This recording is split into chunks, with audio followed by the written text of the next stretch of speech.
안녕하세요, 여행입니다. 요새 정말 환율 때문에 미칠 것 같습니다. 예전에 환율이 한 1420원일 때부터 입금받은 것들이 지금 이제 호텔비를 내려고 하니까 환율이 뭐 한 1550원까지 오르고 있다 보니까 1000달러 기준으로도 지금 한 10만원 차이가 나거든요. 작년 12월에 진짜 달러로 바꾸지 않았다면 진짜 가만히 앉아가지고 저의 재산이 지금 한 마이너스 15% 정도 내려가는 하락비용을 그대로 맞게 되는 건데, 지금도 그때 바꿔둔 달러로 겨우 한 차익을 버티고 있는데 갑자기 이 와중에 달러가 거의 박앤셀이 되었습니다. 1557원에서 갑자기 한 1506원이 되었는데요. 왜 그런지 하고 제 나름대로 알아보니까 몇 가지를 발견해서 말씀드리려고 합니다. 수출대금을 원화로 안 바꾸면 기획수사라는 이 뉴스를 봤는데요. 요즘 사실 말도 안 되는 이상한 법안들이 너무 많이 나와서 아니겠지 했는데 진짜더라고요. 그러니까 이종국 관세청장이 환율 상승을 기대해 수출대금을 국내로 반입하지 않는 기업에 대해서 기획수사를 예고했다. 이 청장은 7일 국회 본관에서 개최한 재정경제기획위원회 전체 회의에서 업무보고를 통해 환율의 추가 상승을 예상하고 수출대금을 해외에 유보하며 목적 외에 투자를 감행하는 등 부당 환차익을 노리는 불법 외환 거래에 대한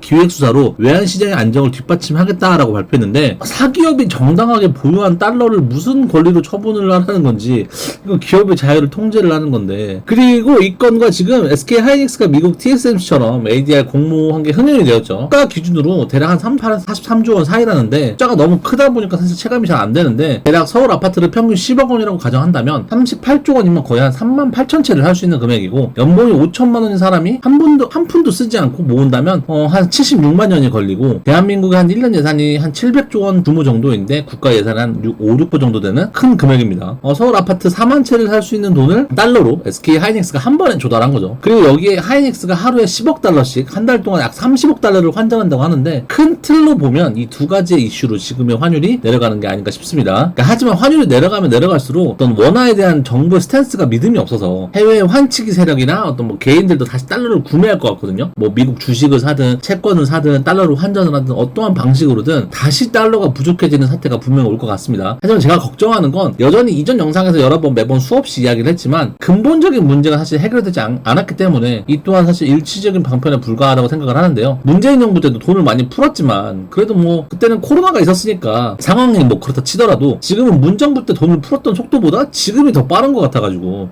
여기에 영상 초반에 나온 수출대금을 원화로 안 바꾸면 기획수사라는 이러한 부분이 사실 오히려 더 불안하거든요. 그러니까 국민연금 회의록을 비공개하고 비중을 늘린 부분, 그리고 외환방어에 반년 동안 50조를 사용했지만 환율을 잡지 못한 부분 등 정부가 할 수 있는 건 다 했지만 더 이상 쓸 카드가 없고 기업에 의지하지 않으면 해결할 수 없는 상황인가라는 생각이 들어서 너무 불안하거든요. 지금 한 1380원 정도면 그래 뭐 해결하겠지라는 생각을 할 텐데, 여러분 지금 1500원이 넘은 게 오래되었어요. 꽤 그냥 단기적으로 한 10일 정도 1500원 찍고 내려온 게 아니라 26년 3월 초 처음으로 장중에 1500원을 돌파했고, 5월 중순 이후부터는 1500원 아래로 거의 내려오지도 못했고, 한 달 이상 1500원대가 이어진 것 같은데, 6월 장중에는 1542원, 야간에는 1560원 근처까지 올라가고 정말 힘들죠. 최근에 진짜 일본 동네 뭐 슈퍼에서 콜라를 사면 1.5리터가 세금 포함해서 192엔이라는데 한국 돈 대략 1840원이거든요. 근데 지금 인터넷에서 구매하면 2900원이고 마트에서 1.5리터 사면 3400원인데 거의 한 40% 정도 비싼 거잖아요. 근데 과연 기업이 40%의 이득을 취하고 있을까? 그렇지 않다고 봅니다. 기업이 다른 나라보다 뭐 비싸게 책정한 것도 있겠지만 원화 자체가 가격이 많이 떨어지는 거라고 생각을 합니다. 원화 자체가. 마찬가지로 집 가격도 우리가 볼 때와 외국인이 볼 때가 다르다고 생각을 합니다. 영상 앞에서 말씀드렸다시피 1000달러만 결제를 해도 10만원 차이인데, 예를 들면 대략 서울 중심부 시내권 집이 3년 전이나 5년 전이나 100만 달러인데 환율이 뭐 1400원일 때는 14억 원이죠. 환율이 1550원일 때는 15억 5천만 원으로 우리가 볼 때는 집값이 1억 5천 오른 것처럼 보이는 거죠. 사실 예나 지금이나 집값은 100만 달러고 변한 게 없는데, 이게 제가 본 나라가 돈을 많이 풀었을 때 어떤 버전의 느낌이 들어가지고, 터키처럼 말이죠. 그리고 우리는 그 그래프로 봤을 때 그 초입에 있다고 생각을 합니다. 지금 부동산의 월세 부분도 뭐 부동산 전문가들의 어떤 견해도 있겠지만, 제가 본 터키 사례를 비교하자면 원화 가치가 떨어지면 건물은 실물 자산이다 보니까 그 실물 자산을 반영하는 월세는 엄청 오르더라고요. 그러니까